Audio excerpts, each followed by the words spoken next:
Gloire à Dieu, paix et grâce na basantu nyonso oyo bakolanda biso na nzela ya oyo tikete kolo Yesu aza na moko na moko. Toza na esengo ya ko se retrouver tous ensemble na nzela ya lite ya oyo po na koyeba ko parler de la part du Seigneur Jésus. Nous continuer avec les paraboles de notre Seigneur. Le autre comme la 12e parabole. Nous allons introduire sur la parabole du semeur. Et s'il vous plaît, je m'excuse, sur la parabole du Samaritain.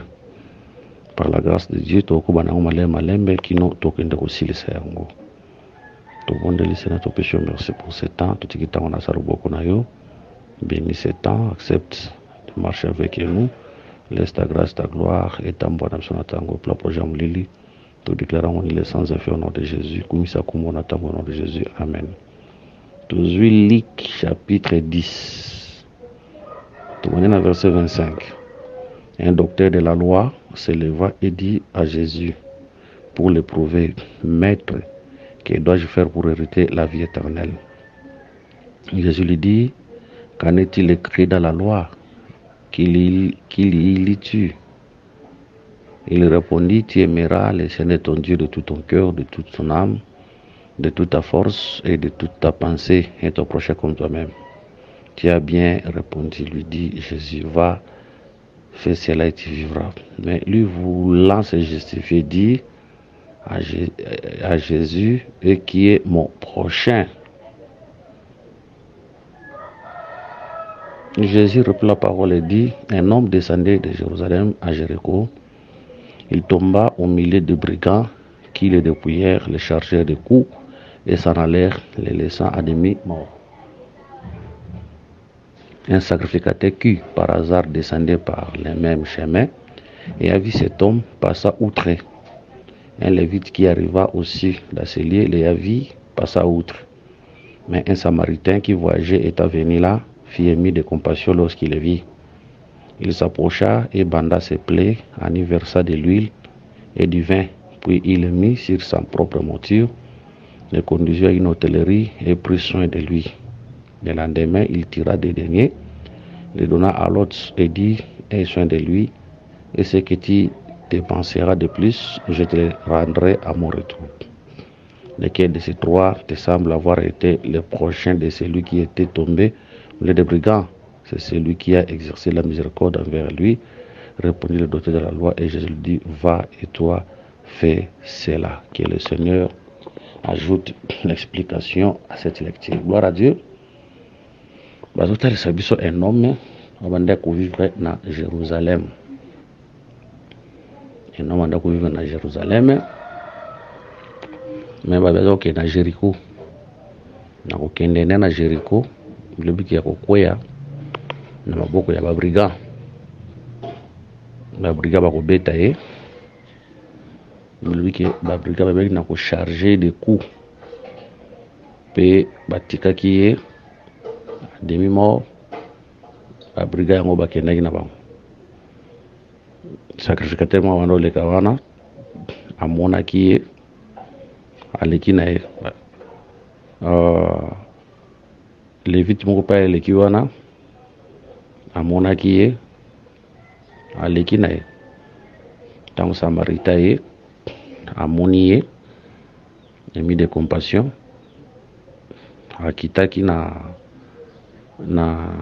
motire na ye mpe azwaki moto anatiaki likolo ya moto, azwaki nanu asopi huile na vin na poto abongisi. Après azwi ye atie likolo ya cheval motire ke kotika ye na hôtellerie. Azwi de deni apesi hôte wana abi traité ye oyo kodepase yo motango na koya na kofuta yo. Voilà, que le Seigneur vous bénisse. Cet homme oyo azalaki kovanda na Jérusalem azokende na Jéricho, eza Adam abandaki kovanda na Jérusalem. Jérusalem qui veut dire la ville de paix. C'est pour dire que cet homme, tant atiki Jérusalem, c'est pour dire qu'il a atiki la ville de paix. Automatiquement, cela veut dire qu'il a abandonné la paix. il faut troubler et en vie na yembala moko. Cet homme tolobi keza Adam oyo azalaki na kimia, mais quand il abandonne la paix à la ville de paix aoki na Jéricho. Or Jéricho toyebi eza ville oyo ezalaki détruite oyo ezalaki na elakeli mabe ya Josué likolo na yango. Tant Josué azo détruire Jéricho, azo charger yango na elakeli mabe. Toyebi que cet homme quand il quitte Jérusalem azo kende na Jéricho, c'est ça Adam oyo azo tika makambo ya Nzambe mpona okende na futilité. Tant Nzambe azo bane que tu pourras manger de tous les arbres du jardin, mais quant à l'arbre de connaissance du bien et du mal olia yango te. Soko lia yango okokufa. Mais aussi le temps que Adam liaki yango te azalaki na kimia, c'est ça azalaki na Jérusalem. Mais tant azo lia yango ezotalisa azolongwa na bonzambe po akende na buzoba. Nde tokoloba boye Jérusalem comme la ville de paix, c'est un homme, c'est le Seigneur Jésus. C'est lui la ville au kati na ye tokuta kimia. Yango ebisambo yekoli, je vous donne ma paix, je vous laisse ma paix. Donc kimia za la kati na ye, il est notre paix. Il est une ville oyo tokuta kimia na kati na ye. Donc il est la ville de paix. Je crois, si je ne me trompe pas, frère Paul Ndazoloba eloko quelque part, au moins que je me trompe, frère Paul Azoloba il est notre paix. Là, frère Paul Azobimisa, le Seigneur, lokola kimia nabiso. Voilà, il est notre paix. Ok, Ephésiens 2:14, car il est notre paix, lui qui de deux n'en a fait qu'un, et qui a renversé le mythe de séparation, l'unité. Il est notre paix. Paix oyata bacha on a sens yako sangisa, mais tout total ça qui kimia dans la carte. N'oubliez pas qu'un homme c'était ville. Quand le Seigneur dit une ville bâtie, vous êtes la lumière du monde, une ville bâtie sur la montagne ne peut être cachée. Donc on comprend que le Seigneur aussi c'est une ville. Si le Seigneur est une ville, il est la ville de paix. Celui qui est dans le Seigneur, il est dans la paix. Or le Seigneur aujourd'hui c'est l'enseignement, c'est la sainte doctrine, c'est la parole. C'est pour dire que celui qui vit dans la parole, vit dans la paix. Celui qui vit dans la sainte doctrine, dans l'enseignement, dans la parole, il vit dans la paix. Mais tant au lingasiko, parce que les lots, la reconnaissance du bien et du mal, les interdits où le Seigneur a péché, autre que transgressé. Mais quand ozo kindoko simba, ça veut dire quand ozo buka mobeko ya Nzambe, tu commets le péché. C'est ça qui est dans la vanité. Automatiquement, tu dois tomber entre les mains des brigands. Ah, bah, ça va brigand, bah, ça qui est belé. Mais toujours, on dit que dans Éden, les brigands, c'était les serpentiens. On dit que les brigands, c'était les serpentiens. C'est pour dire que les serpentiens, à Kokaki, Kosimba, à Dante, ce qui est Adam, à Bakanakotosa, la parole de Dieu. La parole le baki ke okolia bambu manyoso, mais quant à l'arbre de connaissance du bien et du mal okolia ngoto simba ngote ngolo simba ngo okufa. Mais tant on va dazo transgresser mobeko azolia mbuma wana, automatiquement la mort doit entrer dans katavina. Automatiquement Adam doit mourir. On doit dire que les brigands a baza ebele, mais dans l'ombre les brigands wazalega moko, les serpentiens. Oyo na kati na ende azana ba brigand mususu za comme ba démons, les anges déchus, on va ko accompagner. Comme il est le faux roi, azapi na royaume na ye, royaume des ténèbres, ils allaient ensemble na ye. Pour na kokokisa mission avant azalaki nango na vie Adam. Que le Seigneur vous bénisse. Donc tout le monde ça que quand quelqu'un abandonne Jérusalem qui est la sainte doctrine, c'est ça la ville de paix. C'est pour dire que si tu vis dans la doctrine, tu es dans la ville de paix, l'ennemi ne peut pas te toucher. Que le Seigneur vous bénisse. Adam ne savait pas. Donc, jardin d'Éden, Adam Zalaki, comme la ville de paix. Mais tant où a commis que ce pela abu comme on Nzambe a qu'il y a vanité, l'ennemi était là. Il y a bagité, mais l'ennemi était là. Il y a un frère Paul, frère Peter, 1 Pierre chapitre 5 verset 8. Veillez, soyez sobre, car votre l'adversaire, le diable, rugit comme un lion. Il rôde autour de vous. Il cherche qui il dévorera. C'est pour dire que, aussi le temps que tu quittes directement la ville de Jérusalem, il te touche. Cela veut dire quand tu sors dans la parole de Dieu,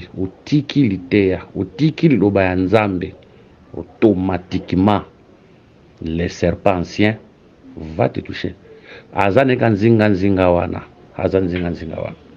Nous devons faire beaucoup trop d'attention. Remarquez, toquer quelque part, toza na mukanda ya Genèse. Je m'excuse le temps pour nangana luka écriture. Je m'excuse le temps pour na luka écriture. Veuillez vraiment m'excuser. Toza na mukanda ya Genèse chapitre 34 verset 1.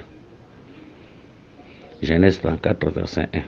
Dina, la fille que Léa avait affantée à Jacob, sortit pour voir les filles du pays. Elle fit aperçu de Sichem, fils de Hamor, prince du pays. Il la leva, coucha avec elle et la déshonora. Voilà, que le Seigneur bénisse cette écriture. Tu as remarqué que Jacob a dit na moi cette fille était vierge. Aeba qui mobilité. Mais vous remarquez que la Bible que Dina, la fille de Léa, avait affronté à Jacob, sorti pour voir les filles du pays. C'est pour dire que Azalaki nae nakata parcelle à papa nae. Quand on a nakata parcelle à papa nae, là elle est protégée. Nakata parcelle à papa nae. Mais tant azo bimalibanda ya parcelle à papa nae, pas qu'il muna bana basi ya mokili. Ici, j'interprète Jacob comme Dieu. Et j'interprète Dina ici, le rôle Adam. On doit interpréter le rôle Adam. Hein? On doit interpréter le rôle Adam. Où était dans la présence de Dieu. Donc, on a souvent aucun discours, plus loin. Tu as le roi Ève. Mais tu as vu que Ève n'a Adam, bazalaka mutumako. Aussi longtemps qu'à ta parcelle, la papa nae a sécurisé. Ici, je prends Jacob comme le soleil, c'est Dieu lui-même, la lumière, parce que Jacob c'est le soleil, c'est le Genèse 37. Psaume 84, verset 12, on a besoin que Dieu était soleil. Donc ici, nous avons le soleil, le Jacob. Donc ici, Dina, le Adam, qui était dans la présence de Dieu, qui était sécurisé. Mais Kobima Libanda ya lopangu ya papa, c'est ça qui était Jérusalem. Hein? Kobima Libanda lopangu ya papa, c'est ça qui était Jérusalem. Pour nous kende dans les néants, pour nous les filles du pays. Hein? Pour nous les filles du pays. Tant azo kende pour nous tala bango, nde tango azo kende ko simbama et pas ya nani. Tant azo kende ko simbama et pas ya les serpents. Pour que nous les filles du pays, c'était le désir charnel. Pour ça, il y a Nzoto. À ce point là, les filles du pays. Les acquis désir charnel. Nzoto ne tinda qui est. Les filles du pays. C'était le désir charnel. Le désir de saisir. Pour ça, il y a Nzoto na ye. Ne tinda qui a bima qui ne la bango. Ora, yeba qui tenait à zo bima wana. Sichem azalaki wana. Nous avons interprété Sichem ici comme les brigands, selon parabole à Luc chapitre 10, na Samaritain. Et ce zongi na jardin de Toba que les brigands Sichem est là. C'est les serpents anciens. Toujours comme les serpents anciens. Nous avons toujours bêta cette point aussi longtemps que nous sommes dans la parole de Dieu, nous sommes sécurisés. Aussi longtemps que nous sommes dans la parole de Dieu, nous vivons dans la parole de Dieu, tous en à Jérusalem, tous en à Kimia, Ata. Aux yeux à Koliate, Yeba Kozana Kimia, quand c'est de la parole de Dieu. Nandimite que nous avons Kotika yo, aux ans à Kolia une semaine. Nous avons Kotika yo, aux ans à Kolia toute une année, même si le lot suité. Contente-toi de ce que tu as. Aux ans où nous avons péché, contente-toi de ce que tu as.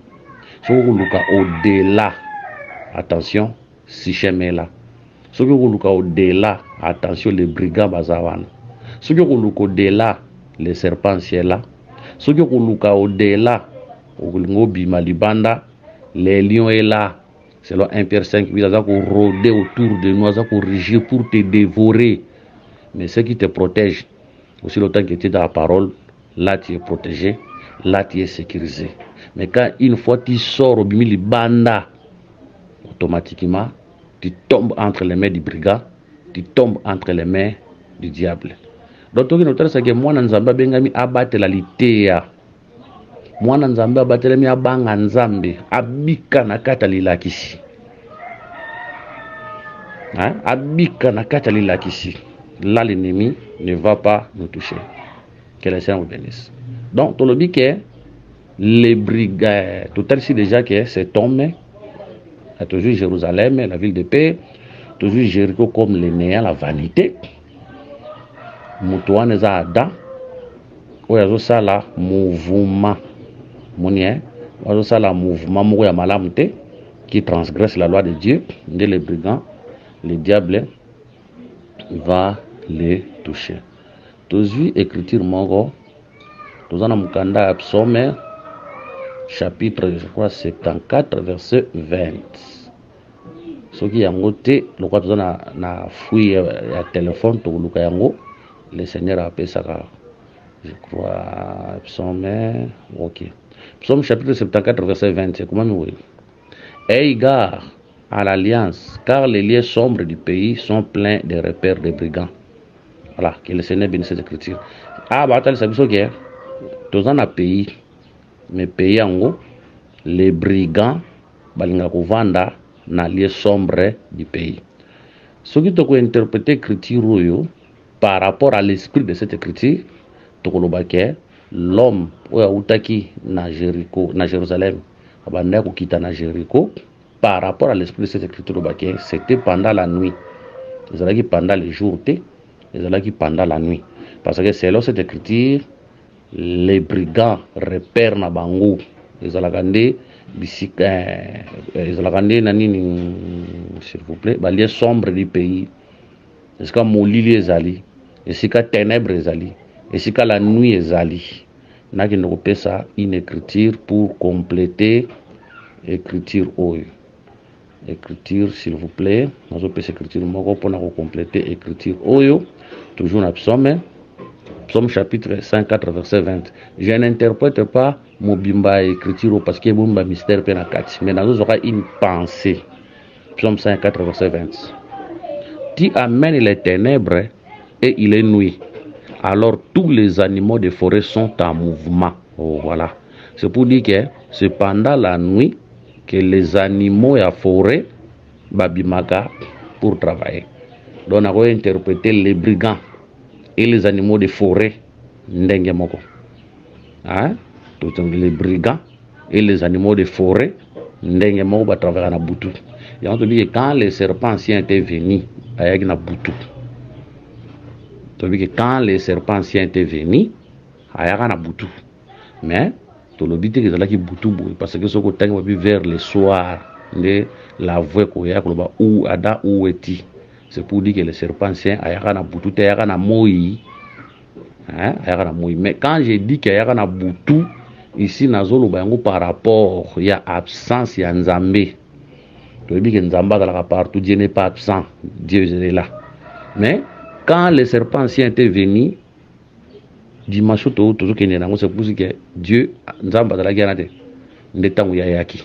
À Salignon, Soya, Lobasala, Kiwana, Toroba que Dieu comme le soleil, absence nae, c'est les ténèbres. Mais tant Nzamba qu'il y a na pourquoi, mon yen, tant Nzamba qu'il y a na pourquoi, voilà maintenant Nzamba Koloba. A retourner à Adam. À retourner à Ève, mais à retourner les serpents anciens. Les serpents, c'est ça pour pas payer sanctions. C'est pour dire que, et si au vrai ministre Azali, les serpents ne peuvent pas travailler. Parce qu'un serpent a un prédicateur. C'est pour dire qu'un serpent comme un faux prédicateur. Là où il y a un vrai ministre, un serpent ne peut pas parler. Hein? C'est comme Moté, il y a solo Azali, ministre à solo, mandaté par Nzambe ou Nzamba Ebi. Un faux ministre, un ministre serpent ne peut pas parler. dans l'assemblée des saints, un ministre serpent ne peut pas parler. Or, un ministre serpent, c'est l'ennemi. Un ministre serpent, c'est l'ennemi. En tout cas, nous faisons la parenthèse, vous supportez bisson. Nous faisons la parenthèse pour dire que tous on dit maintenant bon que c'est qu'au ministre Azali, les serpents anciens ne peut pas travailler. Parce que quand le Seigneur n'était pas là, il y a quand le Seigneur enseignait, il y a Zalagité. Mais quand le Seigneur n'était pas là, il y a il y a tant il y a maintenant, quand le Seigneur va venir, à Rosalawana Makoube l'autre côté, nous avons retourné seulement Adam, à retourner à Ève. Il y a l'autre côté. Il y a besoin sanction. Donc, le total, ça peut prendre que les dons spirituels sont aussi très utiles. Là où le Saint-Esprit travaille, je vous dis qu'aujourd'hui, même dans nos assemblées de saints, nous avons des prédicateurs sorciers. Et bien, il y a un ministre dans l'assemblée de saints, il y a un ministre. Et bien, il y a un ministre, il y a un ministre. Nous avons aussi un ministre, il y a des sorciers. Nous avons aussi un ministre, il y a des occultistes. Je parle des assemblées de saints. Des occultistes, des sorciers. Voilà pourquoi nous avons aussi besoin du don spirituel. Don spirituel, c'est que ça et qu'on révéler pour te ba moteyo aza oui aza moteyo na biso azalaki malamu masa simbakisi moteyo aza moteyo na biso azalaki malamu masa baby monsieur le temps que le don spirituel peut ça vous allez pas à détecter batoir que le Seigneur nous bénisse vous allez pas à détecter bon bazali je ne parle pas des églises de réveil je parle de nos assemblées de saints assemblées na biso nous avons des prédicateurs sorciers. Nous avons des prédicateurs occultistes et belé babenga batei batei dans l'assemblée des saints en vérité ne sont pas des ministres nzamba yi bangote. Voilà, que le Seigneur nous bénisse. Tout le monde prend autant ça seulement que les brigands travaillent pendant dans les lieux bango babata manana bisika ya molili. Yango wana bi les oroba que gare à ton alliance car les lieux sombres du pays et comme un repère ya ba brigand. Brigand nga sika lumière rate alingande sika ténèbres alinde pour yakinde coopérer. Le pays donc il a question ici c'est le pays de Canaan. Les pays où Nzambe a benganaka a frappaka batu ba Cananéen a pesango Israël. Les pays de promesses. Les pays en Nzambe. Mais vous remarquez tant que Basel mabe bakei Nzamba détruire tout vous remarquez que nakata mboka na bisika ténèbres la bisika milili donc ozo banga so kele kana coin wana kota mulili wana ba brigand baza wana ba kangayo ba salomabe. Nous interprétons ces brigands là aussi comme des faux prédicateurs. Tu interpréter les brigands comme des faux prédicateurs. Ba on va lingasika molili ezali. Or sika molili ezali toujours les ténèbres comme l'ignorance. C'est pour dire que les faux prédicateurs ou les brigands, l'ignorance pour travailler. Pour interpréter les brigands comme aussi les animaux. Ou bon va ça là c'est comme boutou ezali, c'est comme molili ezali. De ba travailler. Yango remarquer Nzambe na likolo tout les luminaires pour éclairer la terre. Je prends les luminaires ici comme les prédicateurs, la lumière comme l'enseignement. Hein? Nous écriture pour confirmer que la lumière c'est l'enseignement. Dans un amkanda ya proverbe, faisons la chapitre 6. Et je m'excuse, le temps que nous avons a fouillé. Je lis ici. Proverbe chapitre 6 verset 23. Car le précepte est une lampe et l'enseignement une lumière. Et les avertissements de la correction sont les chemins de la vie. Voilà. L'enseignement comme la lumière. C'est pour dire que si kao molili ezali et si kao enseignement zate. Par rapport à Proverbe 6 23. Si l'enseignement c'est la lumière, c'est pour dire que l'absence de la lumière, les ténèbres, c'est l'ignorance. Et on te dit que les lieux sombres du pays, ce sont des assemblées aux ténèbres ezali. C'est des assemblées basées sur l'ignorance. Les lieux sombres du pays, ils appellent Moutakoza la moine Nzambe, mais na kata vie na ténèbres, ça veut dire l'ignorance ezali. Les brigands vont travailler. Les brigands Nyama, Yazamba, des faux prédicateurs. Ils vont travailler. Zomona. Ndeba kolobake, ba brigand wana, ba charge qui est na ba coup, pe ba dépouiller qui est. Toujours écriture en ressources, Luc chapitre 10. Bible Zoloba. Jésus reprit la parole et dit, un homme descendait de Jérusalem à Jéricho, il tomba au milieu des brigands qui les dépouillèrent, les chargèrent de coups. Voilà. Et s'en allèrent les laissant à demi morts. Bazo banana ko dépouiller, c'est pour dire que quand un faux prédicateur vient, c'est pour dépouiller. C'est quelque chose qui y avait. Yazoya pona ko dépouiller, autrement yazoya pona ko voler. Yango wana tangu dina azo kutana na Sichem. Oyazalaki un brigand. Il faut dépouiller Dina. Pour dépouiller Dina, Dina était vierge. Virginita Dina Ekei, c'est ça dépouiller. Virginita Dina Elongwe Ekei. Monia, Halongo li virginité katina à déshonorer, à dépouiller. C'est ça le serpentien quand il vient comme un brigand. Et pas Adam, il faut dépouiller Adam. Bonzambe na kati Adam Elongwe. Adam perd de Bonzambe. Adam perd de la gloire de Dieu. Il est écrit dans Romains 3, 23. Hein? Car tous ceux qui ont péché sont privés de la gloire de Dieu. Donc l'homme a été dépouillé de la gloire de Dieu. L'homme a été dépouillé de la divinité à cause il y a brigand. On a brigand dans le et on te dit qu'aujourd'hui, les faux prédicateurs, les brigands, c'est pour dépouiller les peuples de Dieu. Bon, on va dire que ignorance les alliés, est-ce qu'on moulit les alliés pour dépouiller les peuples de Dieu. Que le Seigneur vous bénisse. Tant que bazo longola, tant que dinazo perd de virginité très ça la sainteté. Il y a un moment où tout soit ndako banga nzambe, mais tant que kuta na brigand, lité à mabelo, on li crainte nzambe kacha mutu. Mutabana yo banga nzambe mutakumira masanga. Mutaona ko banga nzambe mutakuta na kindumba. Mutaona ko banga nzambe mutakumi na vimu ya lokoso mbongo, mutakumi muyibi, bu santo kacha mutelongo, ça veut dire brigade dépouillée. Nanjalité à Mabé.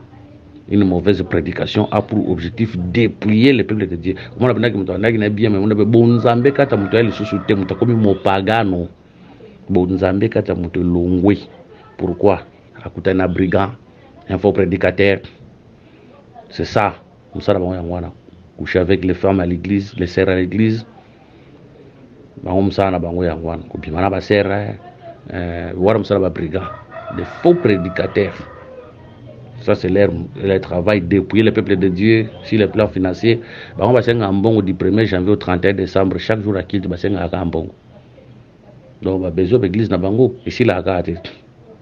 Na kilt mo ba osenga ta senga offrande à Mopanga. Neti lelo mardi offrande à mardi miracle. Ba osenga ta 5 offrandes, ba ta 7 paniers. Et puis tant aussi ça na mbongo wana ya pasteur, za mbongo na ye. Za mbongo na ye akanya ko kena ndako na ye bozana moi dire c'est son argent. Donc ces gens-là sont des brigands. Bazana pour dépouiller le peuple de Dieu. Bati kapule ba peuple ba goma pauvre, ye ka koma ka muzwi, ye ka sa riche, le peuple a sa pauvreté sakate. Ya mama nzambe de boza pe malamu te. Mais toujours banda ko viser beaucoup plus, c'est pour dire que bazoya ko dépouiller mutu na bonzambe. Ce que bonzambe kat nous a sous-souté aux inutile. Parce que la plus grande chose et la merveilleuse chose où tu dois pas nzambe, c'est la divinité. Quand il y a la divinité, quand tu n'as pas nyonso. Mais quand tu perds la divinité comme inutile, les mauvaises prédications et utindika batu bakoma na ba vie ya mabe.